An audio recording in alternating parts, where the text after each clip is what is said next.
ABD ve Çin arasında bir savaş. Düşünmesi bile zor savaşlardan biri. Ancak geri sayım başladı.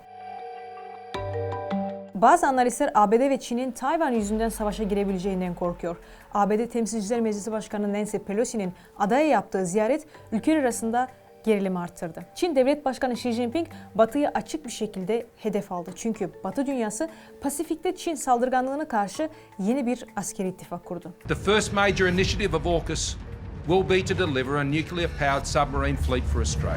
İki tarafın da üzerine durduğu nokta Tayvan. Çünkü Tayvan'ı kim kontrol ederse o Pasifik'te devasa askeri erişime ulaşacak. Ben Nazgül Kencetay. Onun'un yeni bölümünde Asya Pasifik'in yeni gerilimini anlatacağım. İçeriye geçmeden yalnızca birkaç saniyenizi alacağız. GZT olarak Yaptığımız işi önemsiyoruz ve Çok çalışıyoruz. Amacımız da GZT YouTube kanalını 1 milyon aboneye ulaştırmak. Bu da sadece sizin katkılarınızla mümkün. abone ol butonuna tıklayarak 1 milyon yolculuğumuzda Bize destek olabilirsiniz. Bir kişiden ne olur demeyin. Bizim için çok önemli. Şimdiden teşekkür ediyor ve hemen içeriye dönüyoruz. Başlayalım.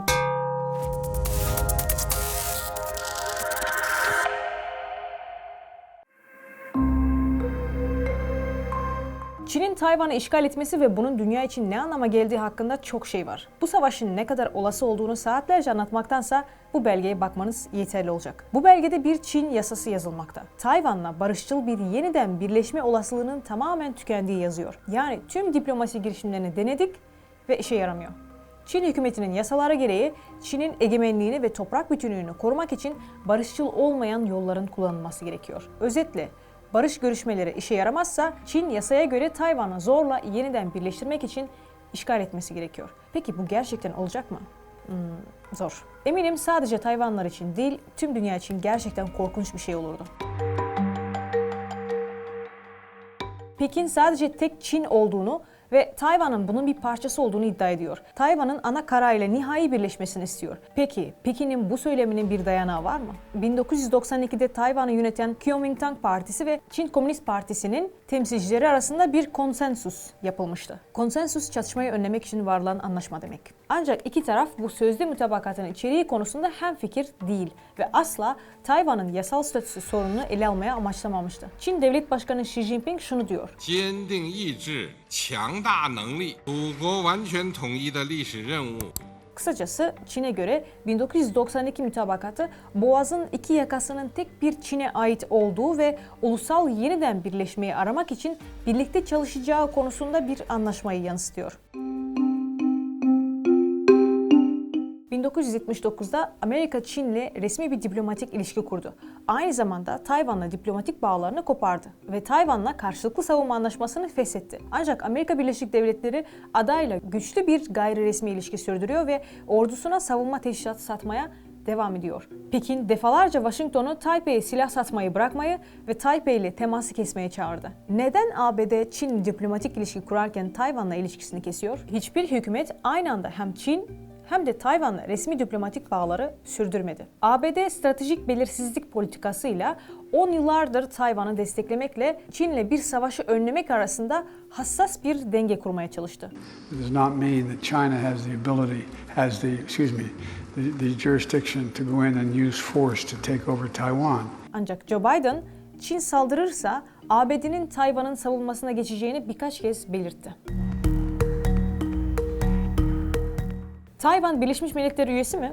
Hayır. Tayvan 1971'e kadar Birleşmiş Milletler'de Çin'i temsil ediyordu. Daha sonra Çin, Tayvan'ın Birleşmiş Milletler kuruluşlarına ve diğer uluslararası kuruluşlara üye olarak katılımını reddediyor. Tayvan düzenli olarak bu dışlanmasını protesto ediyor. Amerika Birleşik Devletleri de Tayvan'ın bu tür organizasyonlara katılımı için baskı yapıyor. Bununla birlikte Tayvan, Asya Kalkınma Bankası ve Asya Pasifik Ekonomik İşbirliği Forumu gibi çoğu bölgesel olan 40'tan fazla kuruluşta ve ayrıca Dünya Ticaret Örgütü'ne üye statüsüne sahip. Diğer birçok kuruluşta gözlemci veya başka bir statüsü var.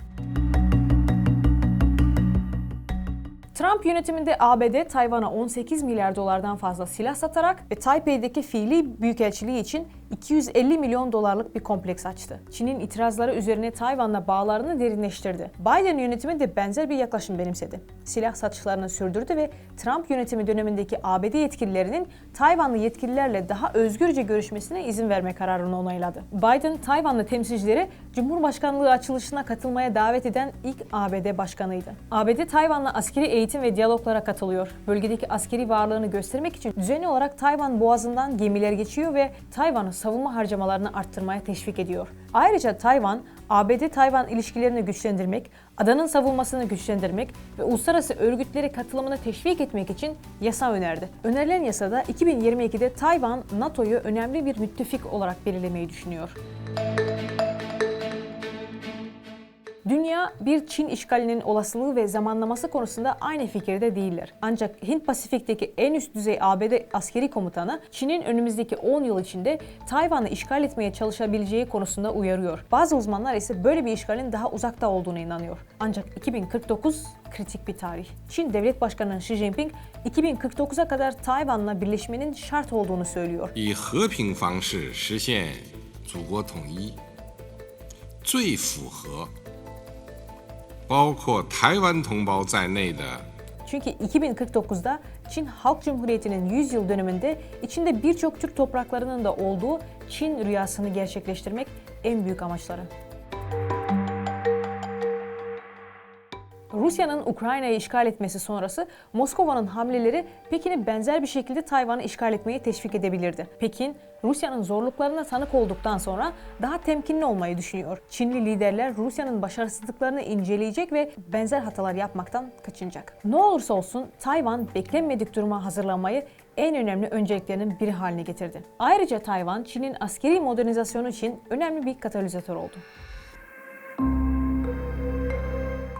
Tayvan, dış destek olmadan bir Çin saldırısına karşı savunma yeteneklerine sahip gibi gözükmüyor. Tayvan, 2022 için yaklaşık 17 milyar dolarlık rekor bütçesiyle savunma harcamalarını arttırmaya öncelik vermiş olsa da Çin'in harcamalarının hala Tayvan'ın yaklaşık 22 katı olduğu tahmin ediliyor. 2022'de Tayvanlı milletvekilleri, Tay hükümetinin önümüzdeki 5 yıl içinde savunmaya ekstra 8.6 milyar dolar harcama planını açıkladı. Bu genişletilmiş askeri bütçenin bir kısmı Tayvan kıyılarını savunmak için seyir füzeleri, deniz mayınları ve gelişmiş gözetleme sistemlerini satın almaya gidecek. Pekin ayrıca Tayvan'a baskı yapmak için askeri olmayan önlemleri de kullanıyor. 2016'da Çin, ana Tayvan irtibat ofisi ile boğazlar arasında bir iletişim mekanizmasını askıya aldı. Turizmi Tayvan'a kısıtladı ve Tayvan'ı ziyaret eden anakara turist sayısı 2015'te 4 milyondan fazlayken 2019'da 2.7 milyona düştü. Çin ayrıca hava yolları ve otel zincirleri de dahil olmak üzere küresel şirketlere Tayvan'a bir Çin eyaleti olarak listelemeleri için baskı yapıyor.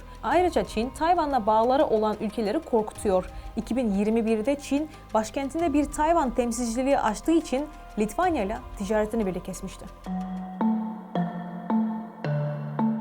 Tayvan ekonomisi son derece önemli. Telefonlardan dizüstü bilgisayarlara, saatlere ve oyun konsollarına kadar dünyanın günlük elektronik ekipmanlarının çoğu Tayvan'da üretilen bilgisayar çipleri tarafından destekleniyor. Tayvan, dünyanın en büyük yarı iletken yonga üreticisi ve endüstrisi boğazlar arası gerilimlere rağmen patlama yaşıyor. Bu çipler akıllı telefonlar, bilgisayarlar, araçlar ve hatta yapay zekaya dayanan silah sistemleri de dahil olmak üzere çoğu elektronikte bulunuyor. Tayvanlı şirketler 2020'de dünyanın yarı iletken sözleşmeli üreticileri tarafından elde edilen gelirin %60'ından fazlasından sorumluydu. Taiwan Semiconductor Manufacturing Company.